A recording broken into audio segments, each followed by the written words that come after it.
Hi friends, నమస్తే. వారి cinema రివ్యూలోకి వెళ్ళే ముందు మన ఛానల్ ఎవరైనా సబ్స్క్రైబ్ చేస్తే సబ్స్క్రైబ్ చేయండి. ముందుగా బలహీనతల గురించి మాట్లాడుకుందాం. ఈ సినిమాలో బలహీనతలు ఏంటంటే, మనకి స్పై యూనివర్స్ సినిమాలో యాక్షన్ సీన్స్ అనేవి ఉంటాయి. యాక్షన్ సీన్స్‌లో స్క్రీన్ ప్లే అనేది చాలా స్పీడ్‌గా ఉంది. కానీ మిగతా సీన్స్ వచ్చేసరికి కొంచెం స్లోగా ఉంది. స్క్రీన్ ప్లే కాస్త డల్ అయింది.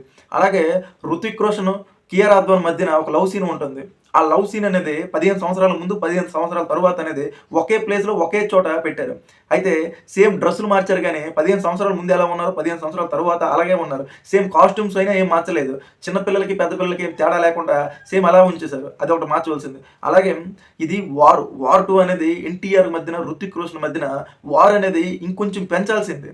లాస్ట్ చివర్లోటే కొంచెం అక్కడక్కడ కొన్ని రేస్ సీన్ల దగ్గర చూపించారు గానీ, ఇంకొంచెం వార్ అనేది పెంచవలసింది వాళ్ళిద్దరి మధ్యన. ఇక అలాగే 'హృతిక్ రోషన్', ఎన్టీఆర్ మధ్యన 'సలాం' అనే ఒక సాంగ్ వచ్చింది. ఆ సాంగ్‌లో జూనియర్ ఎన్టీఆర్ అన్నని మరీ సన్నంగా చూపించారు. అదైతే కొంచెం నెగెటివ్ అనే చెప్పాలి. సినిమాలో బలాల గురించి మాట్లాడుకుంటే, ఈ సినిమాలో మొదటగా 'హృతిక్ రోషన్' ఎంట్రీ ఉంటుంది. అది జపాన్‌లో ఉంటుంది. జపాన్‌లో 'హృతిక్ రోషన్' ఎంట్రీ ఏ విధంగా ఉంటుందంటే, అతను ఫిట్ బాడీతో, అతని హ్యాండ్స్ ఏ విధంగా ఉంటాయంటే, మరే హీరోకి అంతలా రాని హ్యాండ్స్‌తో ఎంట్రీ ఉంటుంది. ఫైట్ అయితే నేచురల్‌గా, గ్రాఫిక్స్ అయితే ఏం పెట్టకుండా నేచురల్‌గా అయితే అయాన్ ముఖర్జీ అయితే తీశాడు. తరువాత సినిమా అవుతుంది గానీ, ఎప్పుడెప్పుడు వస్తాడా, టైగర్ ఎప్పుడు వస్తాడని ఎదురు చూస్తున్న ప్రేక్షకులకి 18 నిమిషాల తరువాత అయితే అయాన్ ముఖర్జీ ఎన్టీఆర్‌ని అయితే చూపించారు. ఎన్టీఆర్ అన్న ఎంట్రీ అయితే అదిరిపోయింది. ఆ బీజీఎం అయితే వేరే లెవెల్ అని చెప్పాలి. అలాగే కొంచెం గ్రాఫిక్స్ అయితే కొంచెం ఎక్కువ పెట్టారు ఆ ఫైట్ సీన్‌లో అయితే. కానీ మామూలుగా లేదు ఎంట్రీ. 'హృతిక్ రోషన్' కంటే ఎన్టీఆర్ అన్న అంటే ఎంట్రీ అయితే మోర్ దెన్ బెటర్‌గా ఉంది. ఇక ఈ సినిమా కథ విషయానికొస్తే, ఇది ఒక స్పై యూనివర్స్ సినిమా. అంటే ఈ సినిమాలో యాక్షన్ సీన్సే మేజర్‌గా ఉంటాయి. ఈ సినిమాలో కూడా యాక్షన్ సీన్స్ ఏ విధంగా పెట్టారంటే, ఆల్రెడీ మనకి ట్రైన్ ఎపిసోడ్ ఒకటి హైలైట్‌గా నిలిచింది. అలాగే హెలికాప్టర్ల పైన ఆ సీన్ అయితే వేరే లెవెల్‌లో ఉంటుంది. అలాగే నీటిపై చేసిన సీన్ అయితే బుర్రపాడు. అదైతే అయాన్ ముఖర్జీ మెంటలెక్కించేసాడు. ఒక ముక్కలో ఈ సినిమా స్టోరీ చెప్పాలంటే, కబీర్, విక్రమ్ చిన్నప్పుడు ఎలా పెరిగారు, ఎలా తర్వాత విడిపోయారు, దాని తరువాత మన దేశం పైన జరిగిన కుట్రలకి బయట దేశస్తుల్లో ఉండే శత్రువుల్ని ఎలా వీళ్ళిద్దరు అంతం చేశారనేదే ఈ సినిమా స్పై యూనివర్సిటీలో వచ్చిన భాగంగా వార్ 2 సినిమా అయితే. ఈ సినిమాకి ఆడియన్స్‌కి ఎక్కడి నుంచి తెగ ఇంట్రెస్ట్ వస్తుందంటే, ఇంటర్వ్యూలు అయిపోయిన తరువాత కబీర్, రఘు మధ్యన వచ్చే చిన్నప్పుడు సీన్స్ అయితే అందరికీ తెగ ఇంట్రెస్ట్ వస్తుంది, కట్టిపడేస్తుంది. అంతలా తీసాడు అయాన్ ముఖర్జీ. ఎన్టీఆర్, హృతిక్ మధ్యన క్లైమాక్స్ సీన్స్ అయితే ఇద్దరు మన 'ఆర్ఆర్ఆర్' సినిమాలో రామ్ చరణ్, అలాగే ఎన్టీఆర్ ఫ్రీ క్లైమాక్స్ ముందు ఎలా కొట్టుకుంటారో ఈ సినిమాలో దానికి మించి కొట్టుకుంటారు. అయితే ఇంకొంచెము ఇంట్రెస్ట్ పెంచవలసింది. అక్కడ అయాన్ ముఖర్జీ కొంచెం రాంగ్ స్టెప్ వేసాడు. అయినా ఎమోషనల్ అయితే ఇద్దరికి ఇచ్చి పడేశాడు.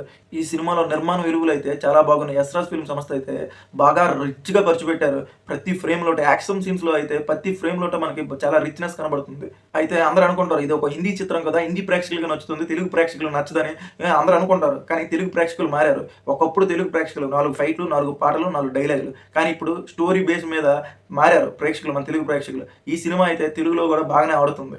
నిర్మాత నాగవంశి వార్ 2 ఫ్రీ రిలీజ్ ఈవెంట్‌లో ఒక మాట చెప్పారు. ఈ సినిమా నుండి మీరు బయటకొచ్చిన తర్వాత ఇది ఒక డబ్బింగ్ మూవీ, డబ్బింగ్ వాయిస్‌లా అనిపించదు. మేజర్ తెలుగు సినిమాలా అనిపిస్తుందని. కానీ ఆ వాయిస్ అవన్నీ చాలా వరకు మేనేజ్ చేశారు. ఒక తెలుగు సినిమాలాగే మనకు అనిపించింది. అలాగే ఆయన రీసెంట్‌గా ఒక 1 అవర్ క్రితం ఆయన ట్వీట్ చేశారు. నిన్నటి వరకు 'కూలీ' సినిమా బుక్ మై షోలో డామినేషన్ ఉండేది. కానీ రీసెంట్‌గా అయితే 'కూలీ' సినిమాకి డామినేట్ చేసింది. 1 అవర్‌లో 35K ట్రెండింగ్‌తో వెళ్తుంది. అంటే సినిమాపై ఇంట్రెస్ట్ చూపుతున్నారు. ఈ సినిమాలో ఒక డైలాగ్ ఉంది, ఇండియా ఫస్ట్, తర్వాత ఏదైనా. అలాగే ఇది ఒక దేశభక్తి సినిమా. దేశంలో ఉండే కొందరు శత్రువులు, అలాగే పొరుగు దేశాల్లో కొందరు శత్రువుల్ని విక్రమ్, కబీర్ ఎలా నాశనం చేశారనేదే ఈ సినిమా ముఖ్య ఉద్దేశం. ఈ సినిమాకి నేనిచ్చే రేటింగ్ అయితే 5కి 2.75. 2.75 అంటే హిట్ లిస్ట్‌లోకి వెళ్తుంది. ఈ రోజుల్లో హిట్ ఆఫ్ ఫట్ అనేది కలెక్షన్‌లో. మనం 5 రేటింగ్ ఇచ్చినా ఆ కలెక్షన్ రాకపోతే సినిమా ఫ్లాపే.